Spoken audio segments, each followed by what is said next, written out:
Because let's back up 24 months ago, Dan. I could put any crap piece of land on the market, but with any pictures, and it would sell. It's not the same today. Low interest rates, there's more money flowing around the market in general, so you're going to sell properties quicker. There's also more competition, though, during those times. But at the same time, I don't think it matters as much as people think in terms of moving land. But reasons people don't get into this business, some people say it's too saturated. Some people say it's the interest rates. Can't do this with high interest rates or something like that. Seems like all noise, I think. The things you should be looking at are the internal things. Why do you actually think you can't do it? What's actually really going on? Why aren't you actually getting deals? Oh, maybe you suck on the phone and focus on what you can do better. Hey everyone, welcome back to the Real Estate Investing Podcast. Today's topic, we're discussing how interest rates affect the land flipping industry. I'm your host, Andrew Apke, joined again by my brother and business partner, Ron Apke. And that's a top question we get is, rising interest rates the last 12 months that we've seen, are they coming down? How's that affect land? Just interest rates in general, it's an uncertain future, but the housing market saw this so strongly the last 12 months. Obviously, the interest rates reflect the economy as a total, but in this episode, we're going to talk about how it actually relates to the land flipping world. Yeah, absolutely. And interest rates, they touch everything, I feel like anything where transactions are happening, where money is moving, like higher interest rates relative to where we were 24 months ago is going to affect everything. And that's what we're going to get into this episode is, how are they affecting our business? How are they affecting our members' business? If you're getting into land flipping right now, how is that going to look? I think it's something that people overthink sometimes at the end of the day, Dan. Yeah, I think so too. And there's always going to be some sort of external factors, and a lot of people overthink those and they delay getting started, or maybe one mailer, they have no results and they blame it on the external factors for no results, when really other people are getting deals. Overthinking is a big, thing in this business, in entrepreneurship, and in general, just because people are looking for reasons. If something doesn't work, reasons. If something works, reasons, which is good in general and in theory, but it comes to an extent. There's businesses that are made during recessions, and there's businesses that are made not in recessions. And I think the key thing here we're discussing is overall just what we've seen the last 24 months, whether it's a good thing or bad thing, you can always succeed in both sides. Yeah, and I think the number one thing that comes to mind when we're talking about higher interest rates is, are you able to sell land? Who's buying land? Are they buying with interest rates? Are they buying with loans? Are they buying it with cash? How are they buying land?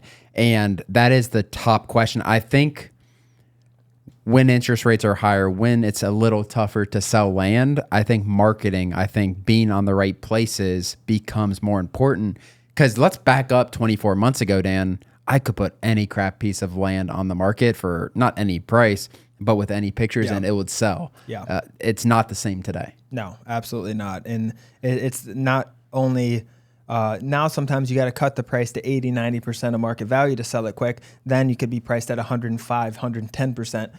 And still, if it was good land, and sell it, because, in 90 days, that 105%, it's going to be 125%. And that's just how things were trending. And it's not only that, it's the speed of the sale as well. Yep.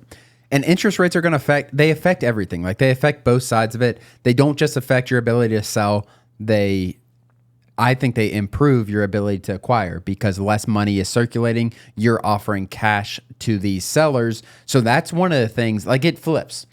When interest rates are really low, it is a little harder to acquire, a lot easier to sell. When interest rates are up a little bit, it is easier to acquire. People need more money more. There's tougher times out there, and then it might become a little more difficult to sell. So it's really, I think different times just make you adjust your business. Like, maybe with lower interest rates, quicker moving on the sell side, you need to be more aggressive with your offers. Versus here, like Dan said, putting 90% sale price is probably what you need to look at. Yeah, and also we need to talk about a little bit why, how the interest rate correlates with land prices. Because in real estate, if the interest rates drop, I don't know what prime is right now. Let's just say 7%. Yeah. If it's 7% right now and then drops to 2.5 or 3% tomorrow, the price of houses are going to dramatically increase like that.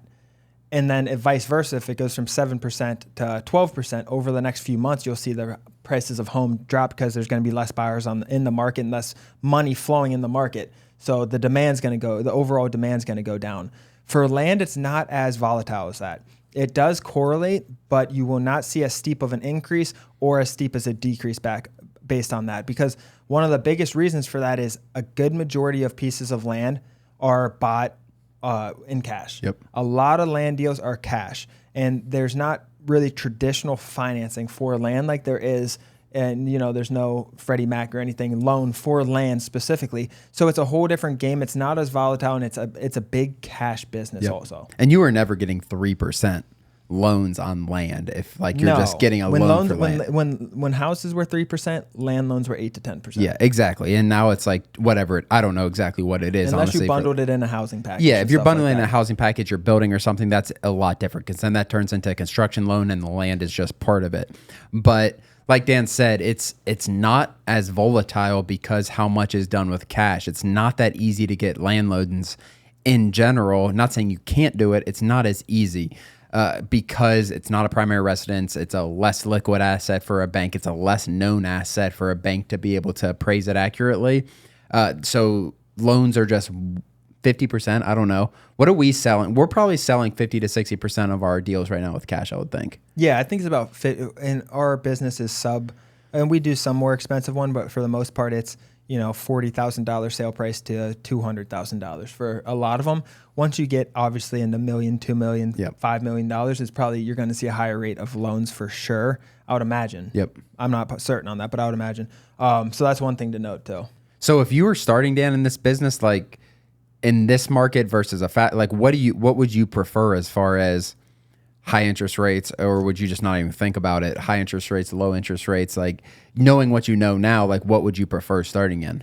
I don't think it matters. I mean, low interest rates, there's more money flowing around the market in general, so you're going to sell properties quicker. There's also more competition though during those times because there's more people with more money and the cash is moving and businesses are doing better a lot of times.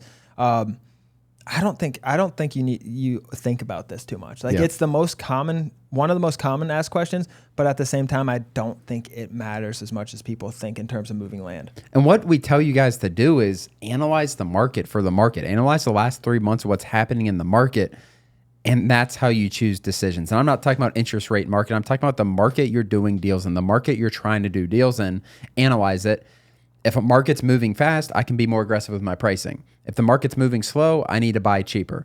I need to get better deals. And that's really, when you really break it down, that's how you get it. Interest rates are all built into all those numbers. When I look at any market, if I'm looking at a market in Cincinnati, Ohio, or outside of Cincinnati, Ohio, rural, 5 acres, what it's selling for, I'm going to look what it's selling for, how long it's taking to sell, and that's going to give me the insight on how to do this business. You think interest rates are going down or anything? I mean, I'm not in that space. We have real estate, obviously, and we continue to buy real estate, and we're selling one right now as well. So it does affect our business from that, but I don't really care. Eventually, it's going to go down. They don't know the future of it. I'm not here to really talk about the prediction, but I mean, eventually they will go down. Yeah, you would think at some point. Will they go down to 3% ever? They probably shouldn't. No one's making money at 3% loans. But 3.5, 4.5 loans, probably it would go down. Yeah, I think everyone said it would go down in 2024. It doesn't seem to be happening then. But at the end of the day, like Dan said, or like we both kind of said, it's not really something that should be top of mind for you when you're doing this business. No. Land deals are done in cash. If you're getting funding, that's cash funding for the deals, unless you're using a bank or something, which we don't really push that much when you're first starting. But it's a cash business. It really is. Yeah, it is. And also, a lot of people buying land, and this affects the market as well. They do first houses too, but mainly residential houses are bought for primary residence, like Ron was saying. For land, a good portion of the buyers are also investors, and they see this as a hedge against inflation and a hedge against, the economy in general. So there are a lot of investors out there buying land on the outside. Not only are they buying it to hunt and camp on or to have fun or to farm or whatever you're selling your land, whatever that buyer is doing, they also see it as a long-term asset because land historically appreciates 11%.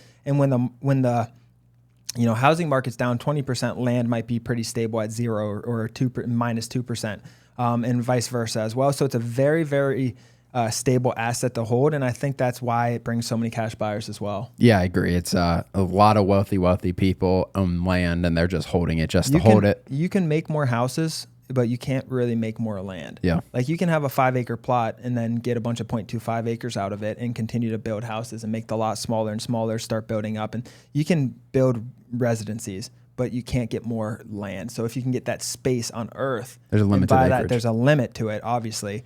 And that's one of the appealing things to investors as well. Yeah, I agree. I mean, going forward, if you guys are looking to get in this business, like there's what are the important questions you're asking, or like, because like you said at the beginning, Dan, there's like limiting things, and this is, or I don't want to say excuses, but reasons people don't get into this business. Some people say it's too saturated. Some people say it's the interest rates, can't do this with high interest rates or something like that. It's just all, it seems like all noise, I think. The external factors, a lot of them are noise, and there's going to be, in great economies, there's going to be challenges, and in bad economies, there's going to be a lot of challenges as well. And, the external factors are going to come and go. It's consistency, and it's doing this business and, doing to the best and beating out your competition, essentially. It's like any business. It's proven. There are thousands and thousands of other people doing it. It's not like you're starting some startup and it's, you don't know if it works or not. This is a proven business model that does work. And anything else, like the things you should be looking at are the internal things. Why do you actually think you can't do it? Yep. And go after that instead of all these external trying to blame.